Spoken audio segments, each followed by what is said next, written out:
आज हम लोग श्वसन तंत्र पढ़ेंगे। सबसे पहले श्वसन के बारे में समझना है। श्वसन किसे कहते हैं? सांस लेने को क्या कहते हैं? श्वसन कहते हैं। अच्छा, यहाँ पर अगर हम कह दें श्वसन और जो श्वासोच्छ्वास होता है, इसमें क्या अंतर होता है?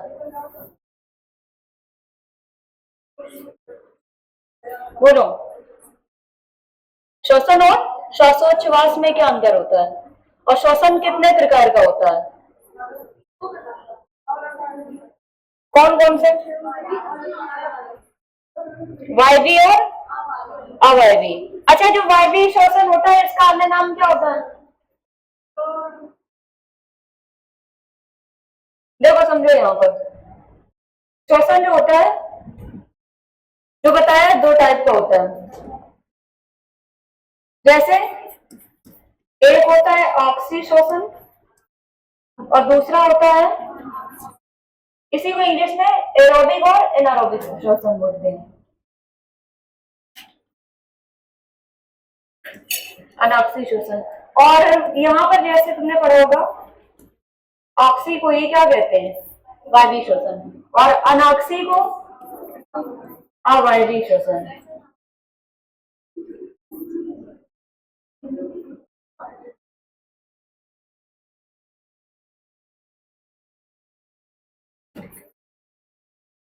और ये हो जाएगा एनारोबिक रेस्पिरेशन। आर का मतलब रेस्पिरेशन है। अब जैसे यहाँ पर और तुमने पढ़ा होगा, श्वसन में अंतर श्वसन होता है और बाह्य श्वसन भी होता है। ठीक है, श्वसन जो होता है अंतर श्वसन और बाह्य श्वसन भी होता है। अंतर श्वसन क्या होता है? बोलो। एक होता है इनहेलेशन और एक होता है एक्सहेलेशन। तो अंतर श्वसन क्या होता है? जिसमें ऑक्सीजन को क्या किया जाता है, ठीक है। और जो बाह्य श्वसन होता है उसमें कार्बन डाइऑक्साइड को, ठीक है, बाहर किया जाता है। और अगर बात करें हम ऑक्सी श्वसन क्या होता है? देखो, ऑक्सी मतलब ऑक्सीजन की उपस्थिति में होने वाला श्वसन। तो इसमें क्या याद रखोगे कि वह श्वसन जो ऑक्सीजन की उपस्थिति में होता है उस श्वसन को हम क्या कहते हैं? ऑक्सी या वायवी श्वसन। और वह श्वसन जो, देखो यहाँ पर लिखा है अनऑक्सी। अनऑक्सी का मतलब क्या होता है? अनऑक्सी। और यहाँ पर लिखा है अवायवी। वायवी का मतलब वह श्वसन जिसमें वायु की आवश्यकता होती है या वायु की उपस्थिति में होने वाले श्वसन को क्या कहते हैं? वायवी। और आ का मतलब क्या होता है? नहीं। तो मतलब वह श्वसन जिसमें वायु किसकी, ऑक्सीजन की आवश्यकता नहीं होती, उसे हम क्या कहते हैं? अवायवी श्वसन कहते हैं। अब जैसे यहाँ पर बात करें कि मनुष्य 1 मिनट में कितने बार सांस लेता है? बोलो।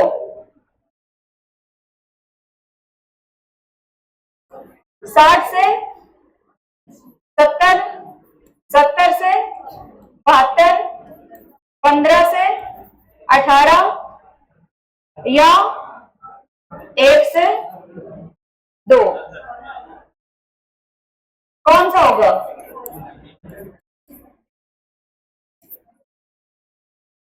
बोलो। सी। बताओ किसका किसका सी है? कितने सी वाले? अच्छा, 70 से 72 वाले कितने हैं? क्योंकि इससे, इस ऑप्शन से तो अच्छे से परिचित हो ना।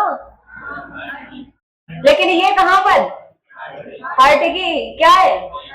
हार्ट बीट है, ठीक है, हृदय की धड़कन। 1 मिनट में कितने बार? 70 से 72 बार। लेकिन हमारा क्वेश्चन क्या था कि हम लोग सांस कितने बार लेते हैं 1 मिनट में? तब आंसर क्या होगा? देखो, कहीं पर 15 से 18 देता है, कहीं 16 से 18 देता है, कहीं देगा 16 बार, कहीं देगा अगर यूनिट में मतलब एक एक डिजिट में देगा। वहां पर जैसे मान लो उसने दे दिए 15, 16, 17, ऐसे करके वो दे देता है।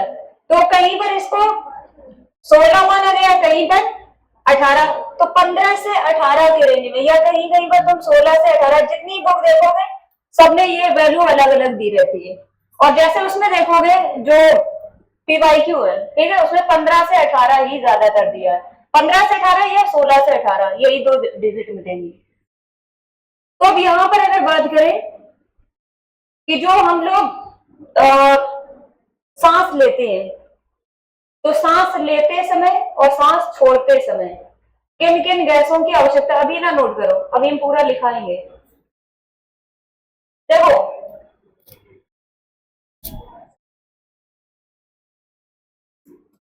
अभी एक एक पूरी डिफिनेशन लिखाएंगे सब कुछ। सांस लेते समय और सांस छोड़ते समय,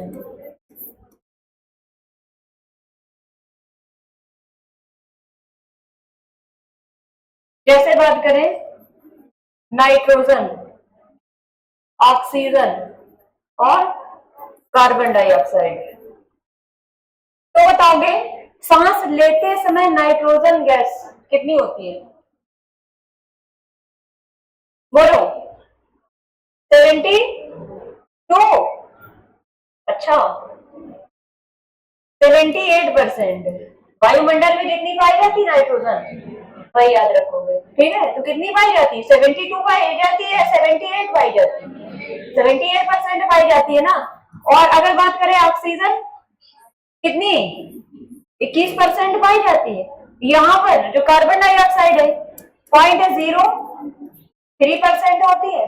लेकिन यहां याद रखोगे ये तो सेम है दोनों में, मतलब सांस लेते समय और सांस छोड़ते समय। लेकिन यहां याद रखोगे सांस लेते समय जब हम मतलब सांस ले रहे हैं तो ऑक्सीजन क्या है, ऑक्सीजन की मात्रा ज्यादा है, लेकिन जब हम सांस छोड़ेंगे तो ऑक्सीजन बाहर कम निकलेगी, ठीक है, मतलब अंदर ऑक्सीजन ज्यादा रहेगी। तो यहाँ पर देखोगे कहीं पर दिया रहता है 16 और कहीं पर 17, यही दो में से ऑप्शन मिलेगा, 16 या 17%। और यहाँ पर जो कार्बन डाइऑक्साइड है ये बताओगे सांस छोड़ते समय कार्बन डाइऑक्साइड हम लोग बाहर निकालते हैं ना, तो उसकी मात्रा ज्यादा होगी या कम होगी? ज्यादा होगी, तो कितने प्रतिशत? 4%। देखो एग्जैक्ट देखोगे तो 4.03% होता है, लेकिन वैसे देखोगे तो है ये कितना, 4 ही है ना। तो बस ये याद रखोगे। तो ये पूछ लेता है सांस लेते समय और सांस छोड़ते समय गैसों का प्रतिशत पूछा जाता है, तो ये याद रखना है। अब इसमें क्या करना है, जैसे कुछ और फैक्ट हम तुमसे पूछ रहे हैं, जैसे एक तो अभी हमने पूछा सांस लेते समय, नहीं, 1 मिनट में हम लोग कितने बार सांस लेते हैं? 15 से 18 बार। और जैसे सांस लेते समय नाइट्रोजन का प्रतिशत कितना होगा, तो याद रखना सांस ले या हम सांस छोड़ रहे हैं, लेते समय या छोड़ते समय नाइट्रोजन का प्रतिशत क्या रहेगा, सेम रहेगा। लेकिन ऑक्सीजन का प्रतिशत सांस लेते समय क्या है, ज्यादा है, कितना है? देखो ये याद रखना सांस लेते समय वही रेशियो जो हमारा वायुमंडल में गैसों का है। वायुमंडल में अगर पूछेगा नाइट्रोजन कितने प्रतिशत, तब आंसर क्या होता है? 78% है। और अगर पूछ लेगा वायुमंडल में ऑक्सीजन कितने प्रतिशत पाई जाती है, तभी का आंसर क्या होता है? 21 होता है। और कार्बन डाइऑक्साइड भी कितना होता है? 0.03% होता है। लेकिन यहाँ पर याद रखना सांस छोड़ते समय नाइट्रोजन तो सेम है, लेकिन यहाँ पर क्या है, ऑक्सीजन कम है और कार्बन डाइऑक्साइड ज्यादा है। देखो अगर हम यहाँ पर दशमलव यहाँ से हटा दें, ये 0.0 हटा दें, तो ये कितना है? 3 दिख रहा है। तो यहाँ पर याद रखना जो ये वैल्यू थी ये वाली वो इधर आ गई और एक हमने क्या किया, ऐड कर दिया, ठीक है। तो 3 था ऐसा समझ लेना, वो है कितना, 0.03 है, लेकिन हम उसको क्या 0.0 कुछ नहीं पढ़ रहे, अपने समझने के लिए कि ये क्या है, 3 है, तो ये कितना हो गया, 4 हो गया, ठीक है। तो 4.03। सांस लेते समय जल्दी से बताओगे नाइट्रोजन का प्रतिशत कितना?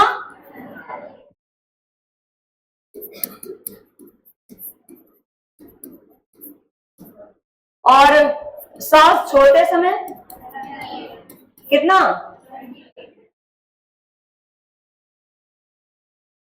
ऑक्सीजन कितना होगा?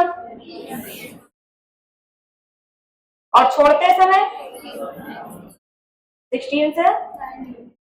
और यहाँ पर कार्बन डाइऑक्साइड बताओगे सांस छोड़ते समय कितना?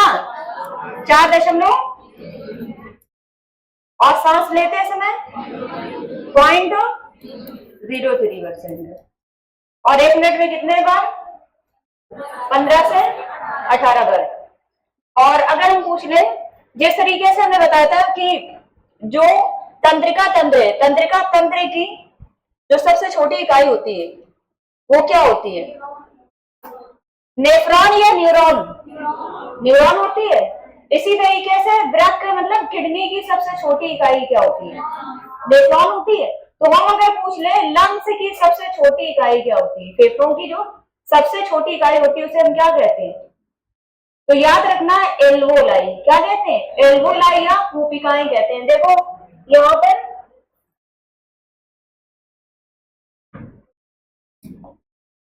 जैसे यहाँ पर ये दिख रहा है, क्यों पीछे दिख रहा है या नहीं दिख रहा? ये जो है ये क्या है? लैरिंक्स। क्या है? लैरिंक्स। इसी को ही हम क्या बोलते हैं? स्वर यंत्र। स्वर यंत्र बोलते हैं। और ये ट्रैकिया है। ट्रैकिया को क्या बोलते हैं? वायुनाल। क्या बोलते हैं? इसको बोलते हैं वायुनाल। और ये दिया है लेफ्ट मेन स्टेम ब्रोंकस। ये लिखा है ब्रोंक्यूल्स। ये लिखा है लेफ्ट लोब्स। अब यहां पर याद रखोगे पहले तो यहाँ पर ये क्या है? स्वर यंत्र है। ये यहाँ पर होता है। ठीक है, देखोगे इसका स्ट्रक्चर इस टाइप से, अगर सिंगल में देखोगे ये, ठीक है, एकदम ये जैसे नली टाइप की, जैसे वॉशिंग मशीन होती है उसमें होती है पाइप जैसा। ठीक है, बिल्कुल उसी टाइप से ये लगा होता है। ये यहाँ पर पाया जाता है। ठीक है, और ये यहाँ पर से ऐसे करके ये ट्रैकिया है। याद रखना जो ट्रैकिया का जो प्रथम विभाजन होता है उसे क्या कहा जाता है? तो ब्रोंक्यूल्स बोला जाता है। क्या? ब्रोंक्यूल्स। और जो ब्रोंक्यूल्स का सेकेंड विभाजन होता है तो उसको बोलते हैं ब्रोंक्यूल, नहीं ब्रोंकाई, फिर ब्रोंक्यूल्स और फिर एल्वोलाई। ये जो है ये ट्रैकिया है। अच्छा बताओगे जो ट्रैकिया है इसमें ये जो ऐसे करके ये होता है ये किस आकार के छल्ले टाइप की होती है? बोलो। ये अर्ध गोलाकार होते हैं या गोलाकार होते हैं? ये अर्ध गोलाकार होते हैं। या हम इसी को ही अर्ध गोला मतलब ऐसा होगा, या हम कह सकते हैं ये सी के आकार का होता है। ये अच्छा पूरा क्यों नहीं होता है? अगर ये पूरा होगा तो ये एक दूसरे में क्या होगा? देखो ये इधर से अगर ये पूरा हो गया तो ये ऐसे पूरी ये चिपक सकती है, और चिपक जाएगी तो सांस लेने में दिक्कत हो जाएगी। और अगर ज्यादा देर नहीं आई सांस तो ठीक है निपट सकते हो। तो इसलिए ये इंपॉर्टेंट है। तो यहां पर देखोगे इस टाइप से, देखो यहां पर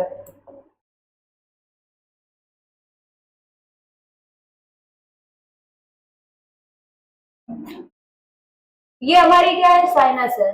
ये क्या है? साइनस। ये जो नोज होती है, नोज में ये क्या पाया जाता है? साइनस।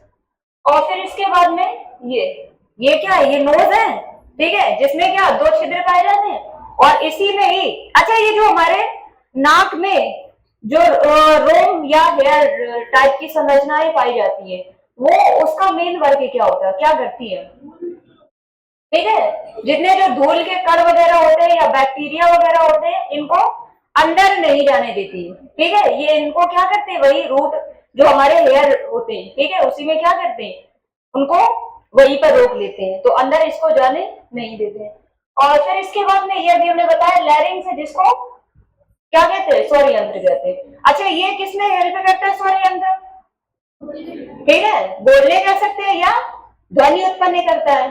कभी कभी क्या करते हैं एक्टिविटी, यहाँ पर ऐसे करके यूं यूं मारते हो, आवाज बढ़िया से निकलती है।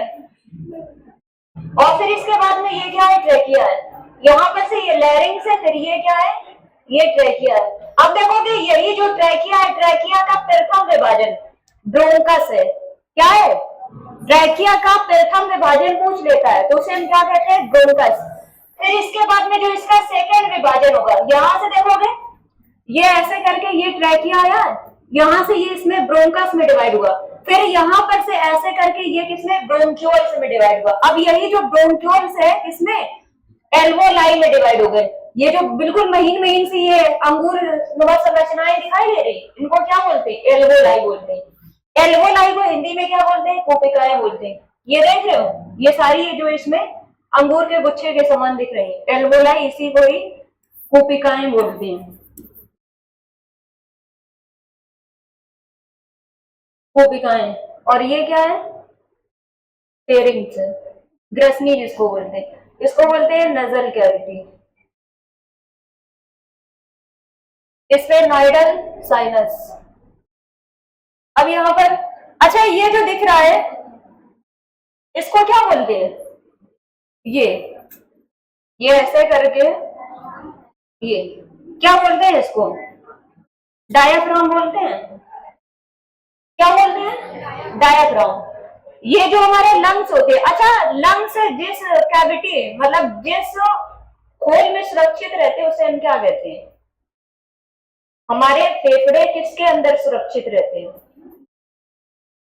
हाँ किसके अंदर, जो रिब्स होते हैं, ठीक है, उसी के अंदर ये देखोगे ये क्या है, रिब्स दिखाई दे रही है ये।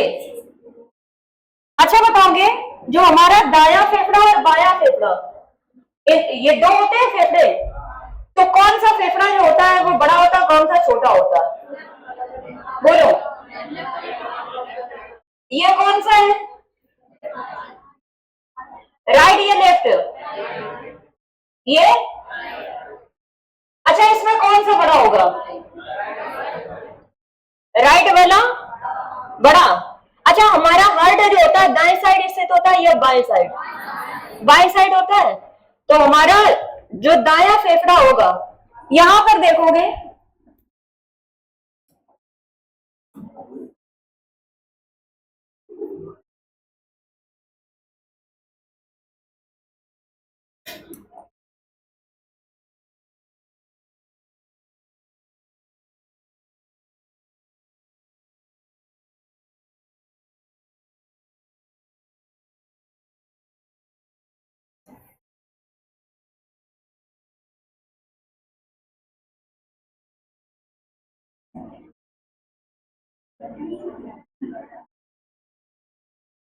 ये देखो इसमें उल्टा होगा, ठीक है, जो दाया हो बाया, जो बाया हो दाया। तो हमारा जो हार्ट होता है वो बाएं साइड होता है, लेकिन जब हम उसको इधर शो करेंगे, ठीक है, तो वो इसमें दाया बाया बाया दाया हो जाएगा। वही हार्ट की कंडीशन भी यही होती है। तो यहाँ पर ये कौन सा है, ठीक है, ये जो होगा ये दाया होगा, ये बाया, क्योंकि हमारा हार्ट बाएं साइड स्थित होता है, तो ये दिख रहा है ये हार्ट, तो यहाँ पर ये बाया ये दाया फेफड़ा होगा, सॉरी ये वाला दाया है, ये कौन सा है, ये दाया है, और ये इसके हिसाब से, ठीक है, वैसे ये दाया है ये बाया होता है, लेकिन यहाँ पर उल्टा होता है, तो ये वाला क्या है, ये बाया। तो बाएं साइड हमारा हार्ट स्थित होता है ये। तो इसने क्या किया है, जो हमारा बाएं फेफड़ा है तो उसकी थोड़ी जगह इसने क्या की है, कवर की है। तो इसलिए दाएं फेफड़ा बाएं फेफड़े की अपेक्षा क्या होता है, बड़ा होता है। दाया फेफड़ा जो होता है बाएं फेफड़े की अपेक्षा कैसा होता है, बड़ा होता है। तो ये चीज याद रखना है। और ये सभी लोग जानते हो ये क्या है, हमारा लीवर है, ठीक है, ये जो दिख रहा है ये, ठीक है, ये क्या है, ये लीवर है, ये क्या है, अमाशय, और ये अग्नाशय जिसको पैंक्रियाज बोलते हैं।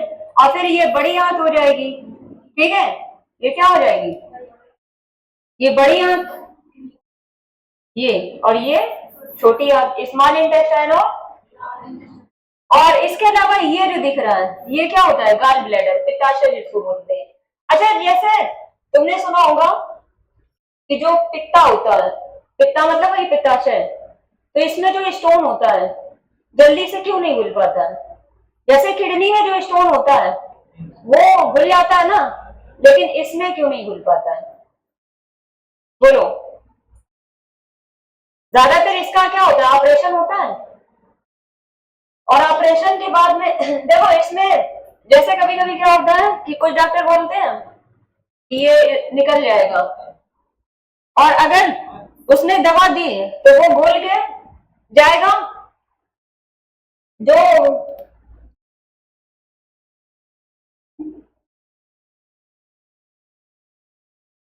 यहाँ पर सही से दिया नहीं, वो पता नहीं लग रहा इसकी यहाँ से कट हो गई।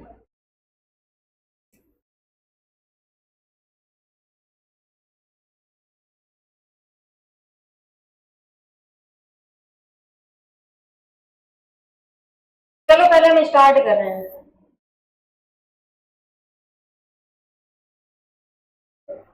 उसमें हो रहा है यहाँ पर समझाने के लिए डाला था, पता नहीं वो कट हो गई। हेडिंग डाले हुए श्वसन तंत्र,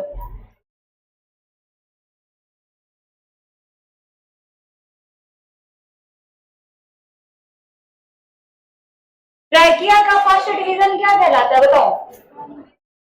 जो ट्रैकिया है इसका प्रथम विभाजन ब्रोंकस, सेकंड विभाजन ब्रोंक्यूल से, और थर्ड एल्वोलाई। क्या होता है, एल्वोलाई। और अगर हम कह दें जो ब्रोंकस है इसका फर्स्ट डिवीजन क्या होगा, ब्रोंक्यूल्स, ठीक है, क्या होगा, ब्रोंक्यूल से। और अगर हम कह दें ब्रोंक्यूल से का फर्स्ट डिवीजन क्या होगा, तब एल्वोलाई हो जाएगा। देखो समझो, जैसे ट्रैकिया होता है जिसको वायुनाल बोलते हैं, जो इसमें फर्स्ट डिवीजन होगा, प्रथम विभाजन, उसको ब्रोंकस बोलते हैं। और इसका ट्रैकिया का जो सेकंड डिवीजन होगा, ठीक है, इसी को ही क्या बोलते हैं, ब्रोंक्यूल से बोलते हैं।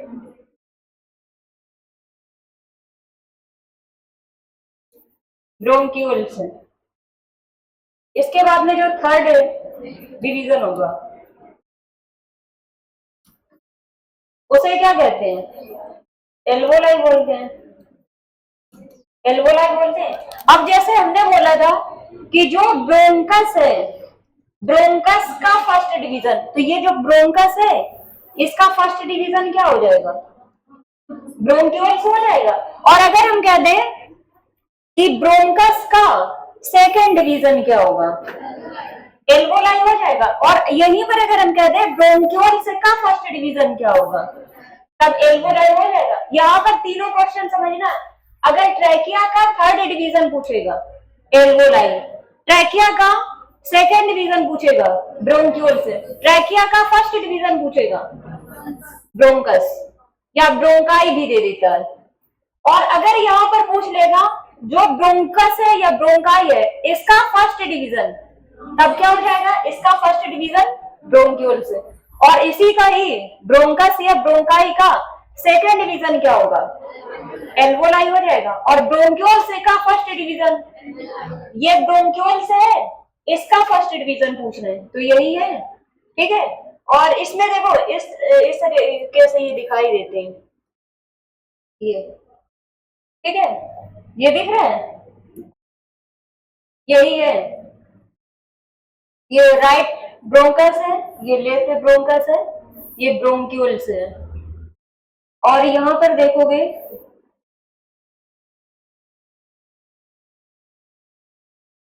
पूछ लेता है कि जो एल्वोलाई है, ठीक है, ये किस तरीके की संरचनाएं होती है, तो अंगूर नुमा संरचनाएं होती है।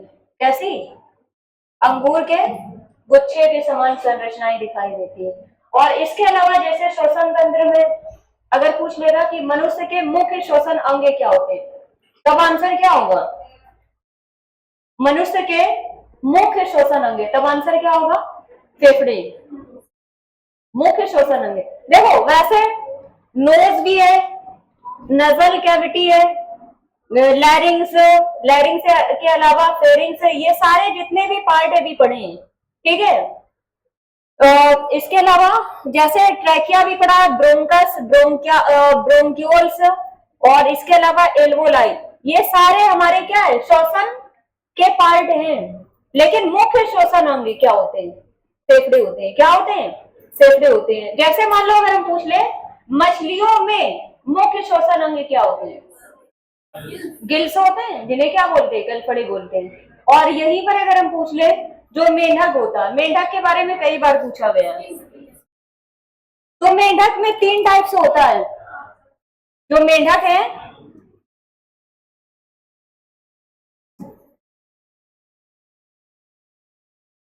जब वो कहां पर रहता है?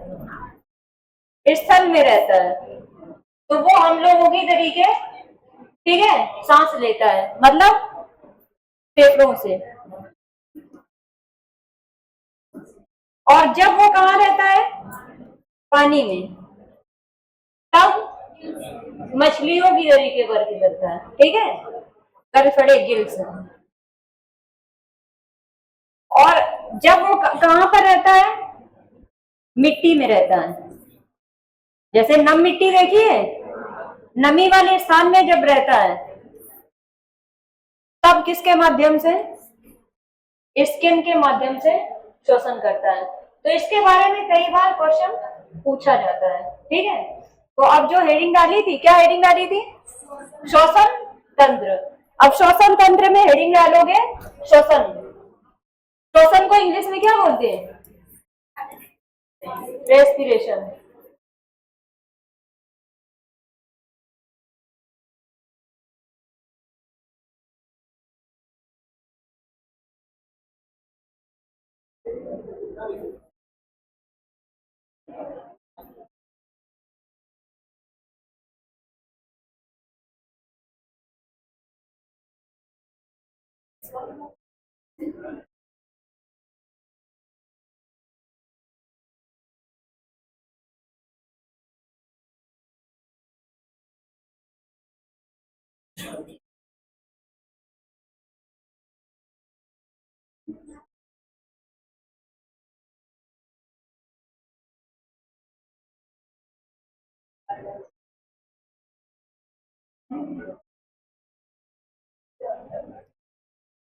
देखो वह प्रक्रिया, वह प्रक्रिया जिसमें,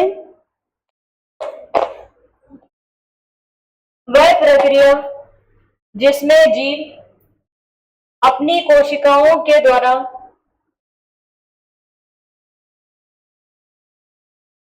जिसमें जीव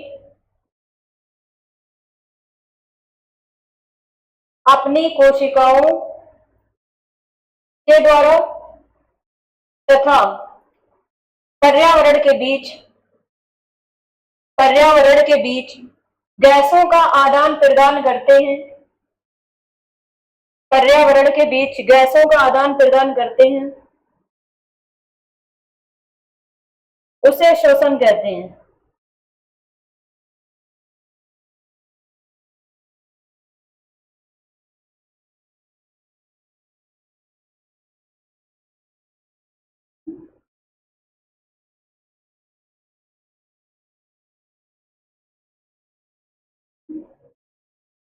इसके बाद में लिख लेना मनुष्य 1 मिनट में, मनुष्य 1 मिनट में कितने से कितने बार? 15 से 18 बार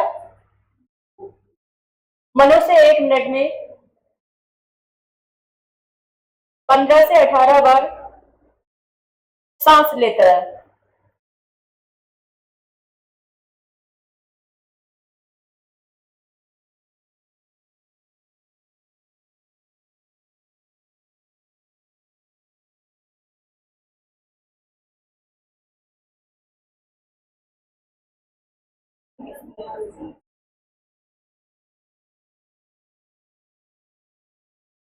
अच्छा बताओगे, जो श्वसन है वो ऊष्मा शोषी अभिक्रिया है या ऊष्मा क्षेपी अभिक्रिया है?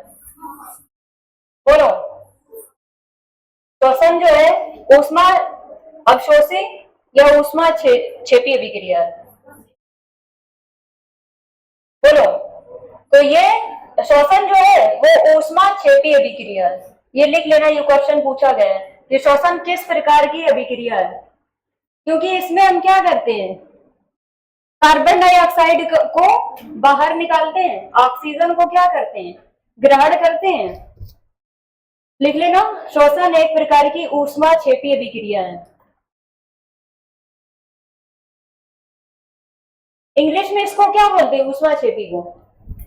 एक्सोथर्मिक रिएक्शन, ऊष्मा क्षेपी अभिक्रिया है।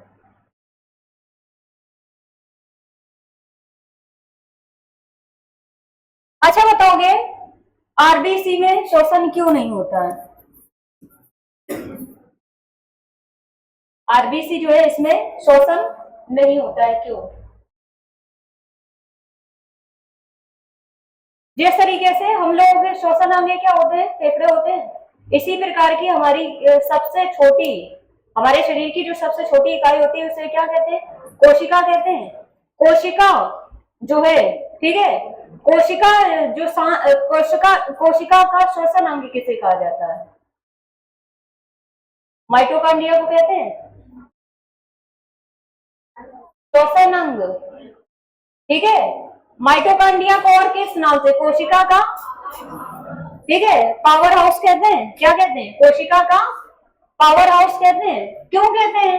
क्योंकि जिस तरीके से हम लोगों को पावर कहां से मिलता है, जब हम लोग सांस लेते हैं, और सांस कहां से लेते हैं, फेफड़ों से लेते हैं। अगर मान लो अगर किसी व्यक्ति को सांस लेने में दिक्कत आ रही है, सांस नहीं सही से ले पा रहा है, ठीक है, तो ऐसा लगता है ना कि बिल्कुल दम निकलने वाली है। तो इसी तरीके से जो हमारी कोशिका है, कोशिका को मतलब श्वसन, कोशिका का श्वसन अंग कौन सा होता है, तो माइटोकॉन्ड्रिया है। कौन सा? माइटोकॉन्ड्रिया। तो माइटोकॉन्ड्रिया आरबीसी में हमने क्या बताया, आरबीसी में माइटोकॉन्ड्रिया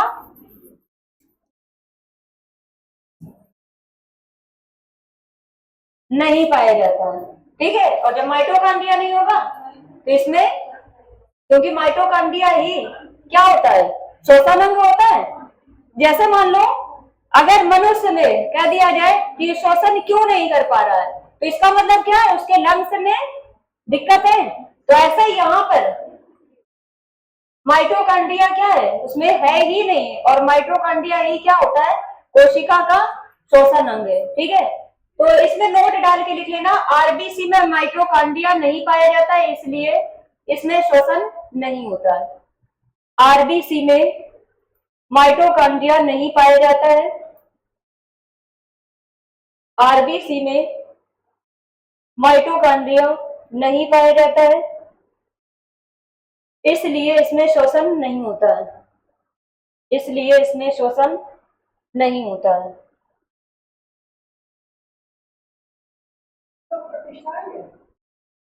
और यहीं पर अगर हम पूछ ले, जो नवजात शिशु होता है,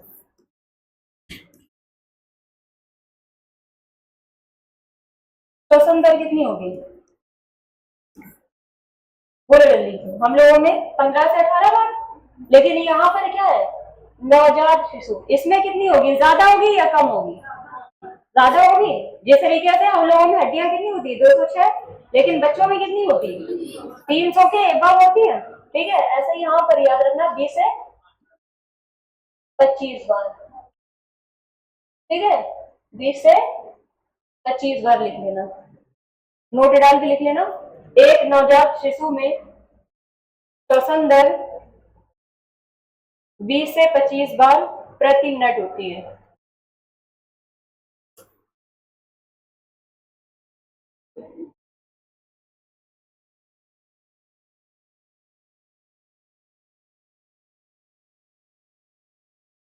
बीस से 25 बार। चलो इसको हम फिर से बोल रहे हैं, कई उसके पेज है।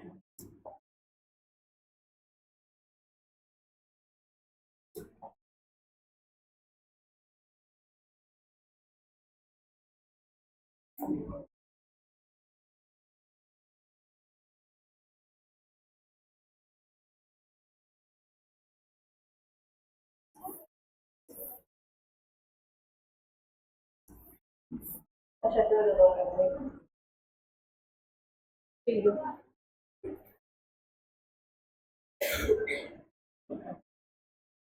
अब इसके बाद में हेडिंग डालोगे शोषण के प्रकार। शोषण के प्रकार लिखोगे। शोषण दो प्रकार का होता है। शोषण दो प्रकार का होता है। नंबर फर्स्ट हेडिंग डालोगे कौन सी? हाँ, वायवी या ऑक्सी शोषण, जिसको इंग्लिश में एरोबिक रेस्पिरेशन बोलते हैं।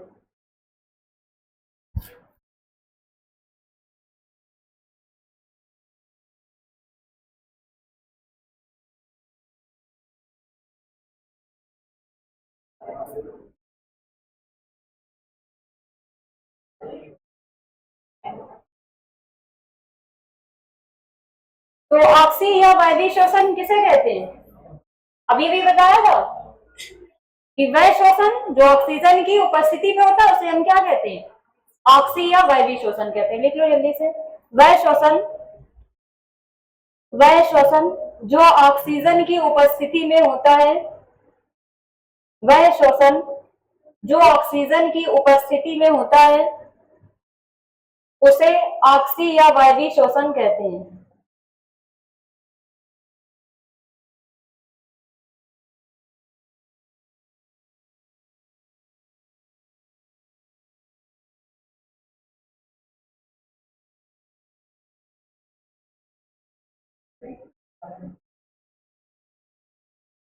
अच्छा बताओगे जो क्रेब्स एक होता है ग्लाइकोलिसिस, ग्लाइकोलिसिस का अंतिम उत्पाद क्या होता है बताओ? जो ग्लाइकोलिसिस है इसका अंतिम उत्पाद क्या होता है? कौन बताएगा? तो पायरुविक अम्ल पढ़ा है, ठीक है। ग्लाइकोलिसिस का अंतिम उत्पाद पूछा जाता है तो क्या होता है? पायरुविक एसिड होता है। लेकिन हमारा क्वेश्चन है जो अभी हम लोगों ने पढ़ा है ऑक्सी शोषण या वायवी शोषण, इसको और किस नाम से जानते हैं? इसी को ही क्रेब्स चक्र के नाम से भी जाना जाता है। क्यों? क्योंकि जो ऑक्सी शोषण की खोज हैंस क्रेब्स नामक वैज्ञानिक ने की थी, इसीलिए उनके नाम पे ही इसका नाम क्या पड़ा? क्रेब्स चक्र। ठीक है, तो नोट डाल के लिख लेना ऑक्सी शोषण की खोज, ऑक्सी शोषण की खोज हैंस क्रेब्स ने की थी। ऑक्सी शोषण की खोज हैंस क्रेब्स ने की थी, इसलिए इसे क्रेब्स चक्र या क्रेब्स साइकिल के नाम से भी जाना जाता है। इसलिए इसे क्रेब्स चक्र को ही क्या बोलते हैं? साइकिल बोलते हैं। तो क्रेब्स साइकिल भी कहीं कहीं पर मिल जाएगा।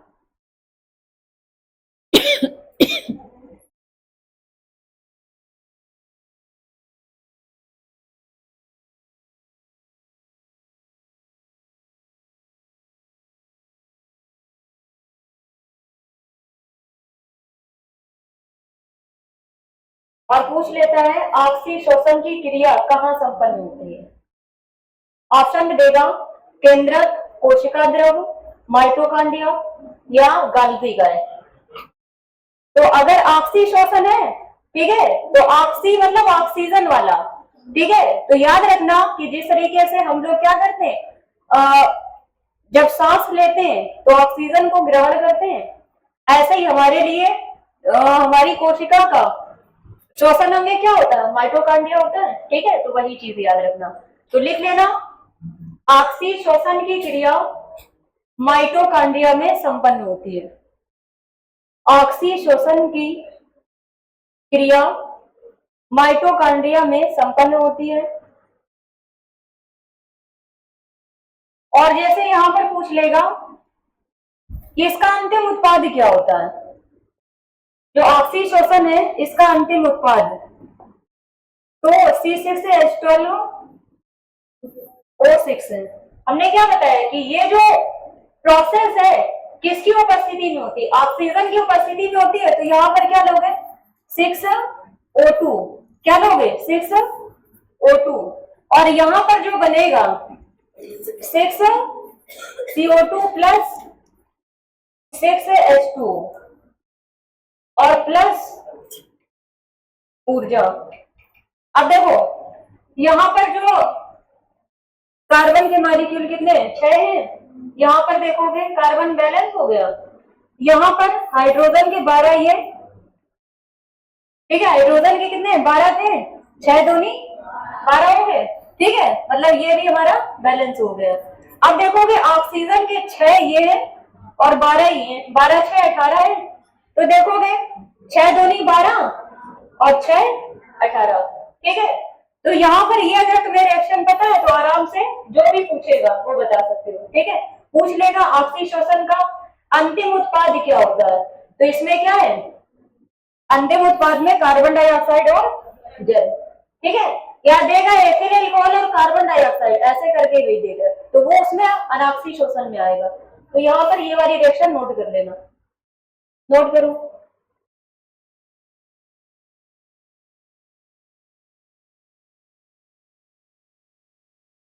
और जैसे अंतिम उत्पाद तो अभी हमने क्या बताया CO2 और H2O, लेकिन अगर पूछ लेगा कि इसमें अभिकारक कौन से या मुख्य उत्पाद क्या है, इसमें कौन सा मेन प्रोडक्ट है, ठीक है, ग्लूकोज और ऑक्सीजन।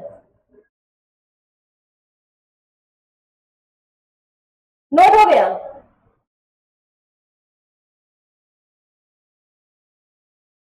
जल्दी से करो।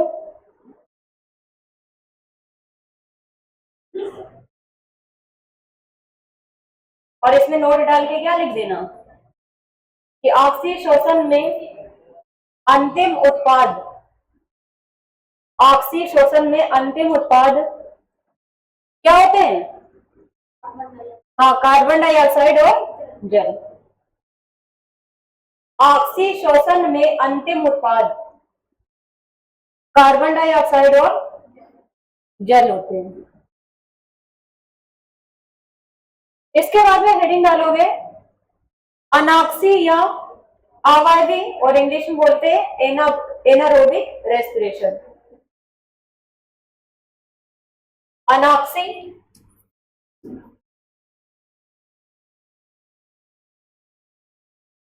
या अवायवी। अच्छा जैसे अभी हमने बताया है कि जो ऑक्सीशोषण है उसकी खोज किसने की थी, ठीक है, क्रेब्स नामक वैज्ञानिक ने की थी, इसलिए उस शोषण का नाम क्या पड़ गया क्रेब्स चक्र। लेकिन यहाँ पर जो अनॉक्सी शोषण है इसकी खोज किसने की थी, बोलो किसने की थी। हेल अभिक्रिया तुमने पढ़ी है, हेल अभिक्रिया नहीं पढ़ी है, अच्छा डार्क रिएक्शन पढ़ी है, अंधकार अभिक्रिया। अंधकार अभिक्रिया का ही नाम क्या होता है हेल अभिक्रिया, क्योंकि उसकी खोज किसने की थी, हेल नामक वैज्ञानिक ने की थी, इसलिए अंधकार अभिक्रिया या जो अनाक्सी शोषण है, ठीक है, उसको किस नाम से जानते हैं, हेल चक्र या हेल अभिक्रिया के नाम से या डार्क रिएक्शन के नाम से जाना जाता है। तो हेडिंग क्या डाली है अनाक्सी या अवायवी शोषण। तो पहले तो इसकी परिभाषा लिख लो, वह शोषण जो ऑक्सीजन की अनुपस्थिति में होता है, वह शोषण जो ऑक्सीजन की अनुपस्थिति में होता है उसे अनाक्सी शोषण कहते हैं।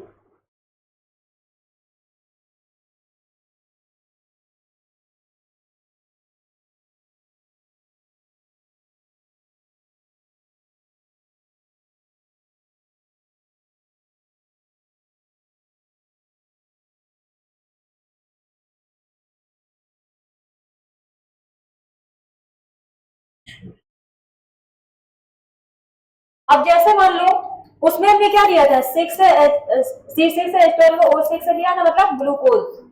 क्या लिया था, ग्लूकोज। और प्लस क्या थी उसमें, ऑक्सीजन थी। लेकिन यहाँ पर क्या ऑक्सीजन लेंगे, क्योंकि ये जो रिएक्शन हो रही है मतलब यहाँ पर ऑक्सीजन की अनुपस्थिति में हो रही है, तो यहाँ पर केवल लोगे क्या, ग्लूकोज। ठीक है, तो यहाँ पर देखोगे C2H5OH, यहाँ पर 2 कार्बन के मॉलिक्यूल कितने हैं, 6 हैं, प्लस 2 CO2। अब देखोगे 6 थे, 4 और 2, 6 हो गए, ये हमारा बैलेंस हो गया। यहाँ पर 12 है, तो यहाँ पर ये कितने हो गए, 5 और 1 6।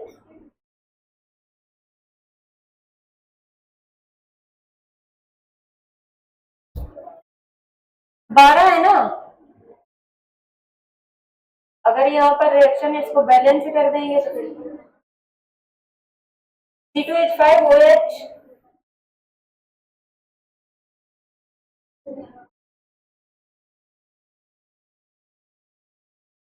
यहाँ पर ये ऑक्सीजन कितने हो रहे हैं, 4 और 1 5, और ऑक्सीजन है कितने, 6। अगर यहाँ 2 से बैलेंस भी करेंगे तो भी गड़बड़ हो जाएगा। अच्छा चलो हम देख रहे हैं, देखो 2 2 नहीं 4 हो गए, 4 और 2 6, अब बैलेंस हो गए कार्बन। ठीक है, यहाँ 5 दूनी 10 और 2 12 हाइड्रोजन हो गए। ठीक है, अब बैलेंस हो गया, और ऑक्सीजन 2 ये और 4 ये 6 हो गए। ठीक है, अब देखो जैसे यहाँ पर ये अनाक्सी शोषण का है, वो वाला उसमें ऑक्सीजन लिया था, प्लस करके यहाँ पर क्या ऑक्सीजन लिया था, और यहाँ पर जो हमारा अंतिम उत्पाद क्या बने थे, 6CO2 और प्लस 6H2O बने थे। लेकिन यहाँ पर अगर पूछ लेगा कि इसका अंतिम उत्पाद क्या होता है, अनाक्सी शोषण का अंतिम उत्पाद, तो क्या बताओगे, क्या बताओगे, एथिल अल्कोहल है और साथ में कार्बन डाइऑक्साइड। क्या है, कार्बन डाइऑक्साइड, मतलब दोनों में कार्बन डाइऑक्साइड है, लेकिन वहां पर कार्बन डाइऑक्साइड के साथ में जल है, यहाँ पर कार्बन डाइऑक्साइड के साथ में एथिल अल्कोहल है। ठीक है, तो यहाँ पर ये रिएक्शन पहले नोट कर लो और फिर इसके बाद में नोट डाल के लिखो।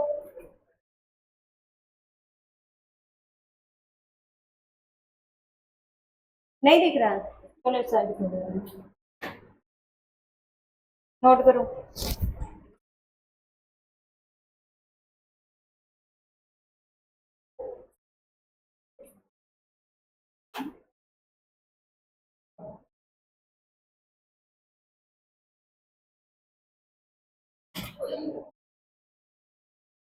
अच्छा, जैसे हमने बताया था कि जो ऑक्सी शोषण है, ठीक है, वो कहां पर संपन्न होता है, माइटोकॉन्ड्रिया।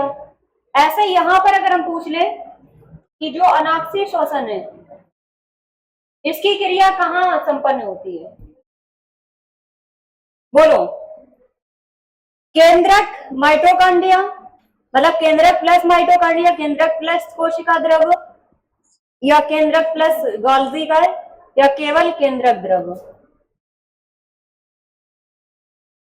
बोलो।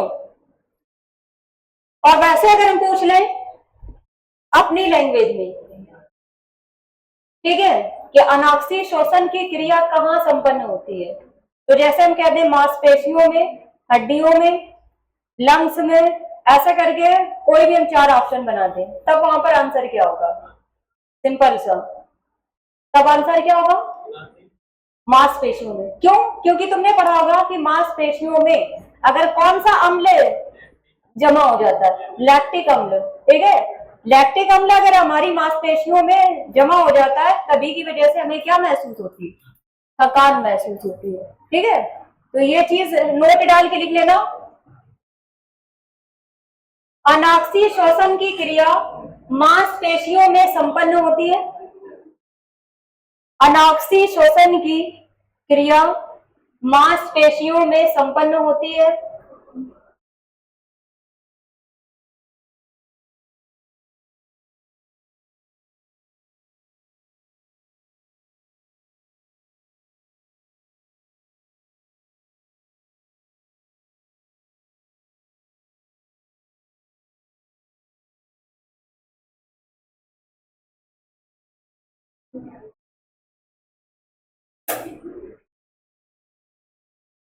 और फिर इसके बाद में अभी हमने क्या बताया था कि जो अनाक्षी श्वसन है इसकी खोज किसने की थी? हिल नामक वैज्ञानिक ने की थी, इसलिए इसे हम किस नाम से हिल रिएक्शन या डार्क रिएक्शन के नाम से जानते हैं। नोट डाल के लिखो।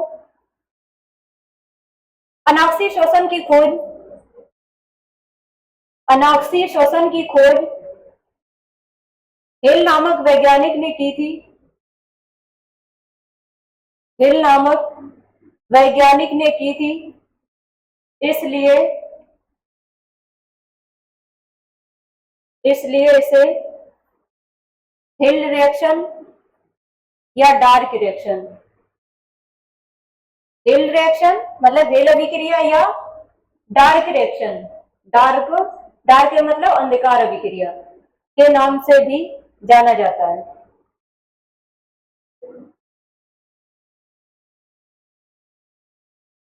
और इसके अलावा अगर पूछ लेगा कि इसका अंतिम उत्पाद क्या होता है, जल्दी से बताओ। अनाक्षी श्वसन का अंतिम उत्पाद क्या होता है? अभी अभी बताया, एथिल अल्कोहल और कार्बन डाइऑक्साइड। तो लिख लेना नोट डाल के। इसका अंतिम उत्पाद एथिल अल्कोहल और कार्बन डाइऑक्साइड होते हैं।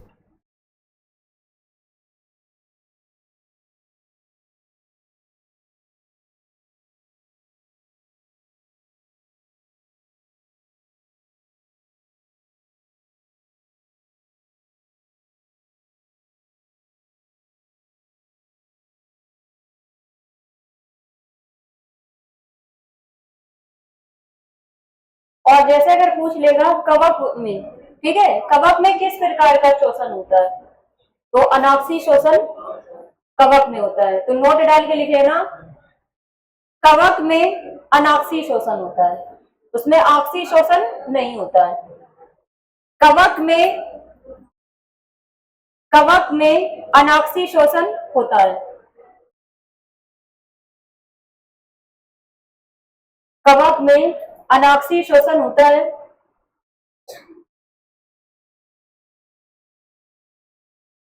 अच्छा, यहाँ पर ये अभी हमने बताया था कि हमारे मुख्य श्वसन अंग क्या होते हैं, तब आंसर क्या? फेफड़े। ठीक है, मुख्य लिख लेना, हमारे मुख्य श्वसन अंग, मुख्य श्वसन अंग, तब आंसर क्या था? फेफड़े।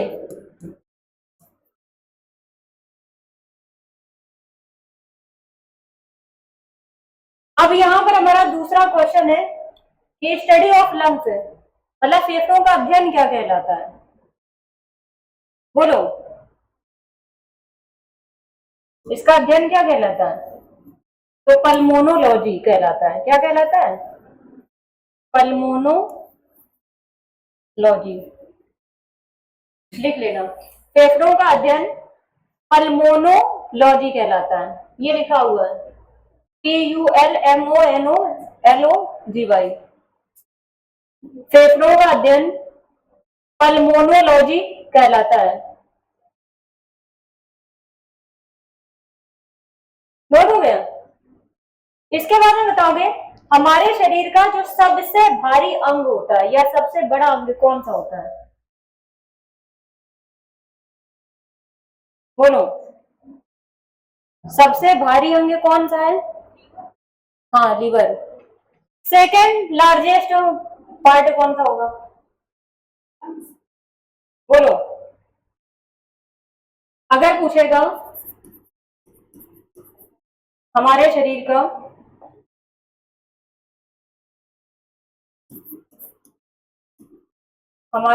का सबसे भारी अंग, आंसर क्या होगा? लीवर।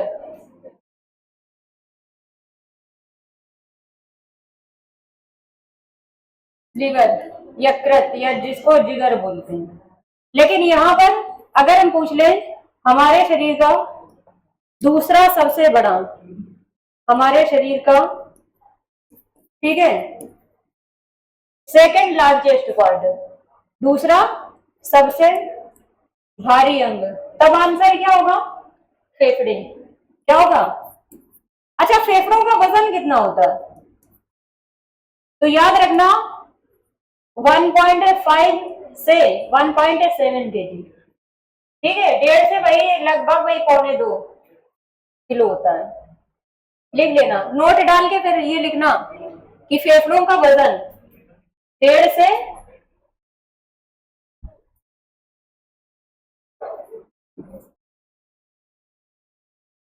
जल्दी से नोट करो।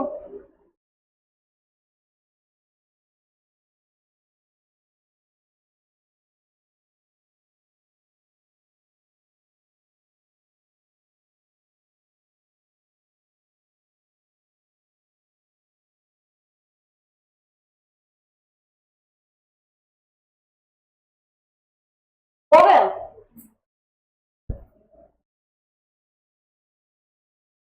तो अगर देखो यहाँ पर अगर पूछ लेगा हमारे शरीर का सबसे बड़ा अंग, तब आंसर क्या होगा? अगर वहां पर त्वचा और यकृत दोनों दिया है तब वहां पर क्या करना है? त्वचा करोगे, ठीक है। हमारे शरीर की सबसे बड़ी ग्रंथि पूछेगा तब आंसर क्या होगा? तब भी आंसर होगा लीवर। ये लिख लो जिसको ना बताओ। अच्छा, लीवर का वेट कितना होता है? कौन बताएगा? कितना होता है? देखो कहीं कहीं पर देखोगे 1.4 से 1.8 केजी देता है। जैसे यहाँ पर हमने इसका बताया 1.5 से 1.7 दिया है, ठीक है। ज्यादातर देखोगे 1.5 1.5 किलो ही देता है कहीं कहीं पर। तो लेकिन यहाँ पर 1.25 तक है और ये उससे ज्यादा 1.8 तक है, तो थोड़ा सा ही सही, मतलब 100 ग्राम ही सही, लेकिन है ज्यादा ना। तो सबसे बड़ा कौन सा है? लीवर है। और फिर उससे दूसरे नंबर पे कौन है? ठीक है, फेफड़े हो जाएंगे। और जिसको वो वाला क्वेश्चन ना जिसने नोट किया हो तो नोट कर लेना, हमारे शरीर का सबसे बड़ा अंग, हमारे शरीर का सबसे बड़ा अंग है, तब आंसर क्या होगा? त्वचा। और अगर त्वचा नहीं दिया होगा तब आंसर क्या करना है? तो आप लिख करके लिख देना यकृत, लीवर। और फिर इसके बाद में वहीं पर नोट डाल के लिख लेना हमारे शरीर की सबसे बड़ी ग्रंथि, हमारे शरीर की सबसे बड़ी ग्रंथि, तभी पे आंसर क्या होगा?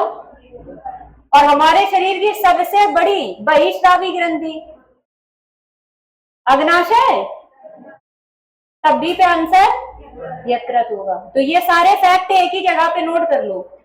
हमारे शरीर की सबसे बड़ी ग्रंथि कौन सी है? लीवर या यकृत जिसे कहते हैं। और हमारे शरीर की सबसे बड़ी बहिस्रावी ग्रंथि, तभी पे आंसर यकृत। जल्दी से नोट करो। और हमारे शरीर की सबसे बड़ी अंतःस्रावी ग्रंथि, हाँ तब क्या हो जाएगा? थायराइड, जिसको अवटु बोलते हैं। हमारे शरीर की सबसे बड़ी अंतःस्रावी ग्रंथि थायराइड, या हिंदी में बोलते हैं अवटु। ये लिखा है अवटु। और अगर पूछ ले हमारे शरीर की सबसे बड़ी लार ग्रंथि कौन सी होती है? पैरोटिड। हमारे शरीर की सबसे बड़ी लार ग्रंथि पैरोटिड, पैरोटिड, TID है। नोट हो गया? चलो अच्छा, हम सारे फैक्ट एक बार पूछ ले रहे हैं। हमारे शरीर का सबसे भारी अंग, दूसरा, और हमारे शरीर का सबसे बड़ा अंग, अगर त्वचा नहीं होगा, और हमारे शरीर का की सबसे बड़ी ग्रंथि कौन सी होगी? और सबसे बड़ी बहिस्रावी ग्रंथि, सबसे छोटी ग्रंथि कौन सी होती है? बोलो। हाँ बड़ी तो पता है, छोटी कौन सी होगी? पीयूष। पीयूष ग्रंथि को और किस नाम से जानते हैं? ठीक है, मास्टर ग्रंथि। अच्छा, मास्टर ग्लैंड के नाम से किसे जाना जाता है? हाइपोथैलेमस। ये सारे बताए थे उसमें जब कौन सा सिस्टम पढ़ाया था? नर्वस सिस्टम, ठीक है, उसमें हाइपोथैलेमस बताया था। सबसे छोटी ग्रंथि किसे कहते हैं? जिसको ना बताओ लिख लेना, प्यूस या पिट्यूटरी बोलते हैं, कहां पर पाई जाती है? ठीक है, और इसका वजन कितना होता है? 0.6 ग्राम। और ये किसके समान होती है? मटर के दाने के समान होती है। हमारे शरीर की सबसे छोटी ग्रंथि क्या लिखा? प्यूस या पिट्यूटरी, जिसे मास्टर ग्रंथि के नाम से जाना जाता है। और इसके बाद में यहीं पर नोट डाल के लिख लेना, master of master gland. Master of master gland के नाम से हाइपोथैलेमस को जाना जाता है। मास्टर ऑफ मास्टर ग्लैंड के नाम से हाइपोथैलेमस को जाना जाता है।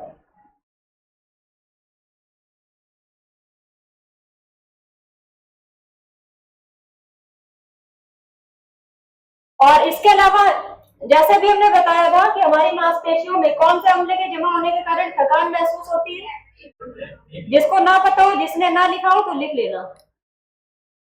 हमारी मांसपेशियों में लैक्टिक अम्ल के जमा होने के कारण हमारी मांसपेशियों में लैक्टिक अम्ल के जमा होने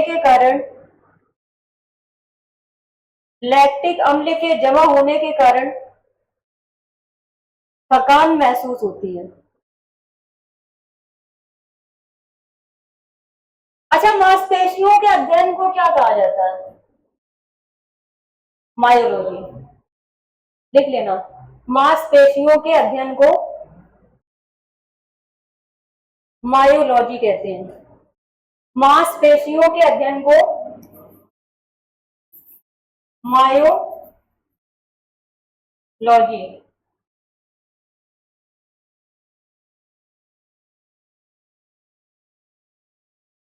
अच्छा, इसकी जांच हमने बताई थी मांसपेशियों की, कौन बताएगा?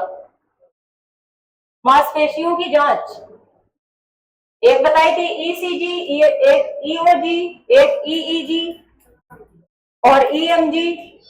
ठीक है, तो इलेक्ट्रोमायोग्राफ होता है, यही कौन सी जांच होती है? मांसपेशियों की। तो यहीं पर नोट डाल के लिख लेना, मांसपेशियों की जांच ईएमजी। मांसपेशियों की जांच ईएमजी कहलाती है। और ईएमजी जहां लिखना उसी का फुल फॉर्म लिख लेना, इलेक्ट्रो मायोग्राफ।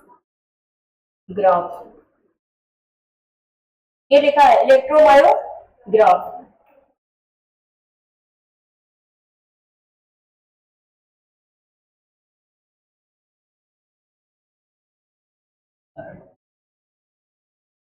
इसमें जैसे अभी हमने बताया था कि तंत्रिका तंत्र की सबसे छोटी इकाई को क्या कहा जाता है? न्यूरॉन। क्या कहा जाता है? न्यूरॉन कहा जाता है। इसी तरीके से फेफड़ों की सबसे छोटी इकाई को क्या कहा जाता है? एल्वोलाई। ठीक है, लिख लेना, फेफड़ों की सबसे छोटी इकाई एल्वोलाई या कूपिका कहलाती है। एल्वोलाई या कूपिका।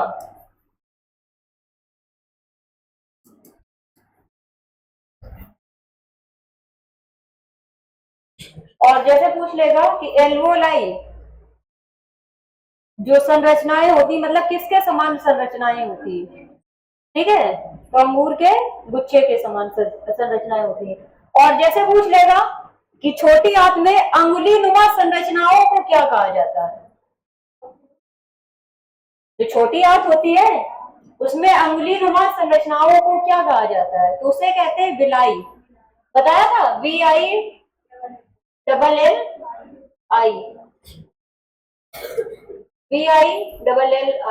ठीक है, ये यहीं पर लिख लेना, एक है एल्वोलाई, एक है विलाई, इसलिए दोनों मैच के हैं, इसलिए वहां पर लिख लेना। जैसे नेफ्रॉन और न्यूरॉन ये दोनों मैच के हैं ना, तो बच्चों को कंफ्यूजन होती है, तो इसलिए दोनों को एक साथ लिख के ही समझना है। तो ये लिख लेना, छोटी आंत में अंगुली नुमा संरचनाओं को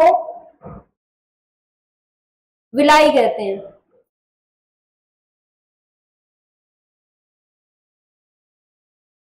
छोटी आंत में अंगुली नुमा संरचनाओं को विलाई कहते हैं।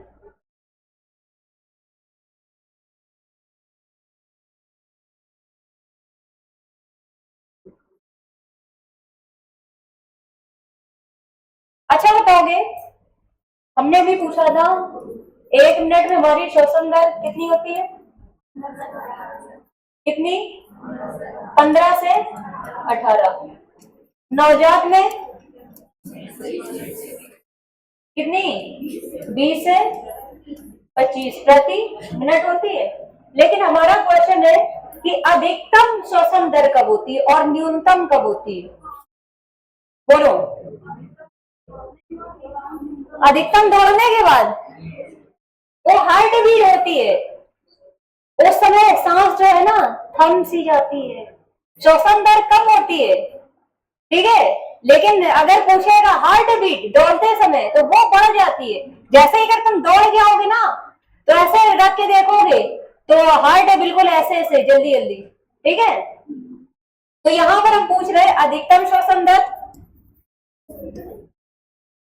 अधिकतम श्वसन दर कब होती है और न्यूनतम,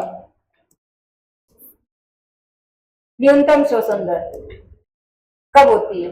तो याद रखना, जब बढ़िया से खर्राटे लेते हो कब, ठीक है, सोते समय। और कम कब होती है? खाना खाते समय, ठीक है।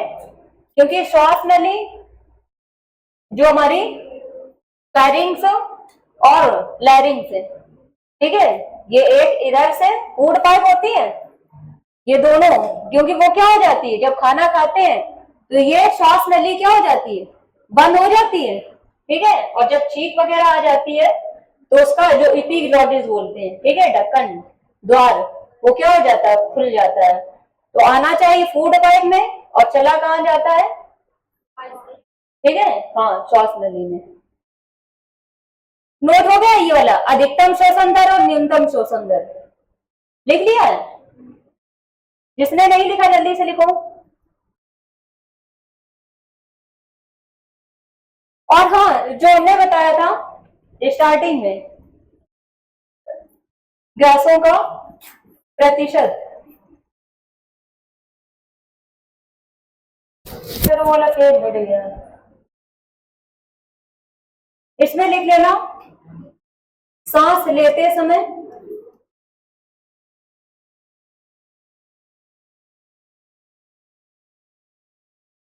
और सांस छोड़ते समय।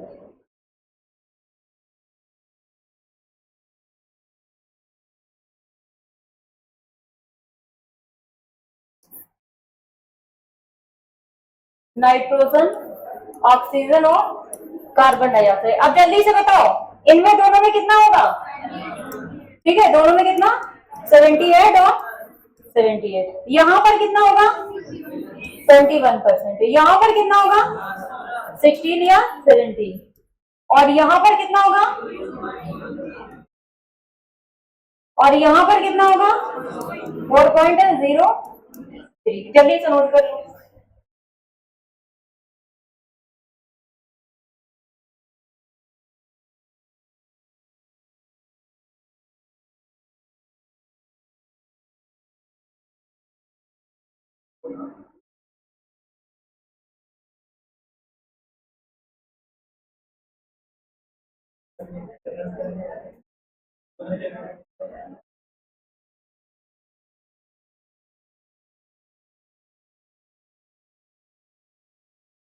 हो गया, जल्दी से नोट करो। इसके बाद में हेडिंग डाल लेना, कुछ प्राणियों में, कुछ प्राणियों के श्वसन अंग।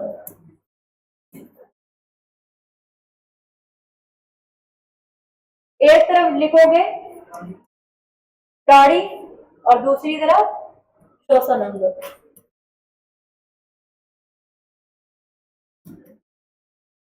जैसे हम कह दें मनुष्य,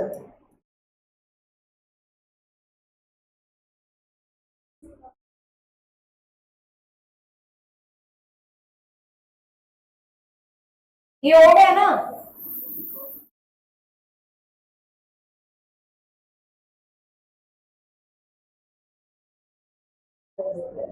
चलो ठीक है, वो डाल लिया ना। एक तरफ प्राणी और दूसरी तरफ श्वसन अंग। जैसे लिख रहे थे मनुष्य, मनुष्य लिख लो, मछली लिख लो, मेंढक, पक्षी। और यहाँ मेंढक वाले में 3 तरीके से लिखना। अगर वो स्थल में है तब कैसे होगा, जल में है तब कैसे होगा, और नम स्थान में है तब कैसे होगा। पक्षी हो गया,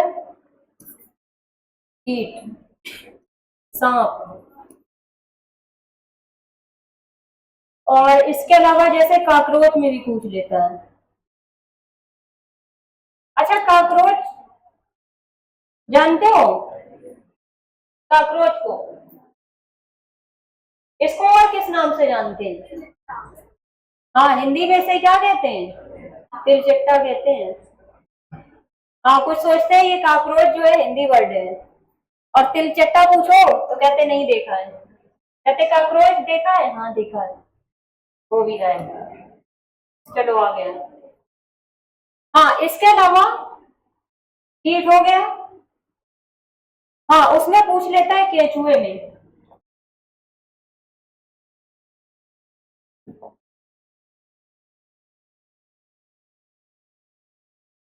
अब बताओगे, ये तो सभी जानते हो, ठीक है, क्या हो जाएगा? लंग्स। मछली में गिल्स, गलफड़े। चलो हिंदी में ही लिख लो, नहीं तो कुछ कहेंगे। एक तरफ हिंदी में लिखा और दूसरी तरफ इंग्लिश में लिखा। इसमें बताओगे, जब मेंढक कहाँ पर है, स्थल में है, तब लंग्स मतलब फेफड़ों के माध्यम से, और जब जल में होगा गिल्स,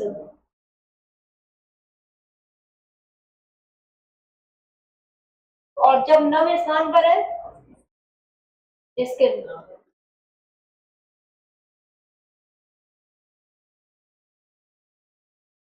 पक्षियों में बताओ, पक्षियों में किसके माध्यम से होता है? तो क्या लिखोगे? ट्रैकिया। किसके माध्यम से? और कीट में किसके माध्यम से होता है? सांप में, कॉकरोच में, केचुआ में। तो देखो, कॉकरोच में जो होता है वो होता है स्पाइरेकल से। किसके माध्यम से? स्पाइरेकल के। केचुए में स्किन के माध्यम से होता है, सांप में भी स्किन के माध्यम से होता है, और जो कीट है इसमें बताओगे किसके माध्यम से होता है? तो याद रखना, इन दोनों में, कीट हो या पक्षी, दोनों में किसके माध्यम से तय किया?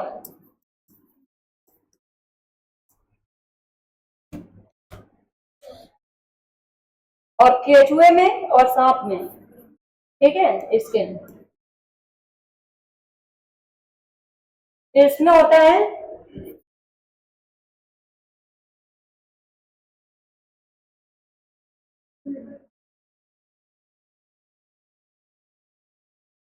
अच्छा, जो कॉकरोच होता है, नहीं कॉकरोच नहीं, जो केचुआ होता है किस संघ में आता है?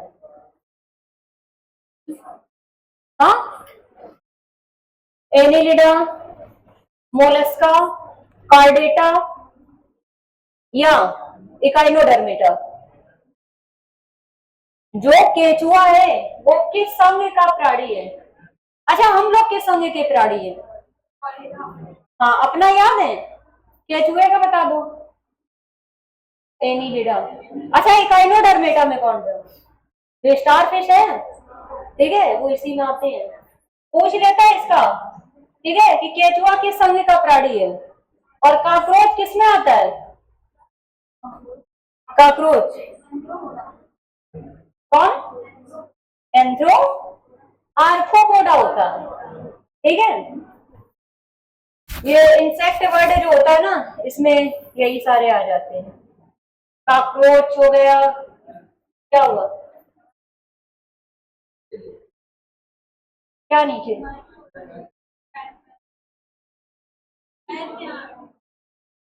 अच्छा, माइक गिर गया। चलो, उससे कोई दिक्कत नहीं। आवाज आ रही है?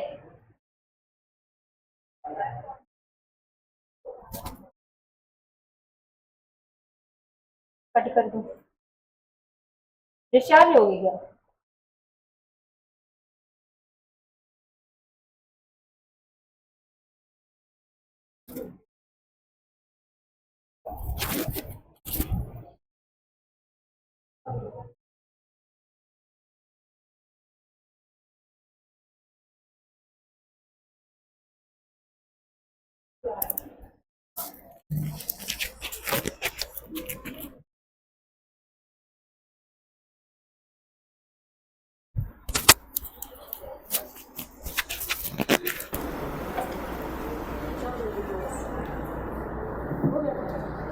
हाँ, हो गया।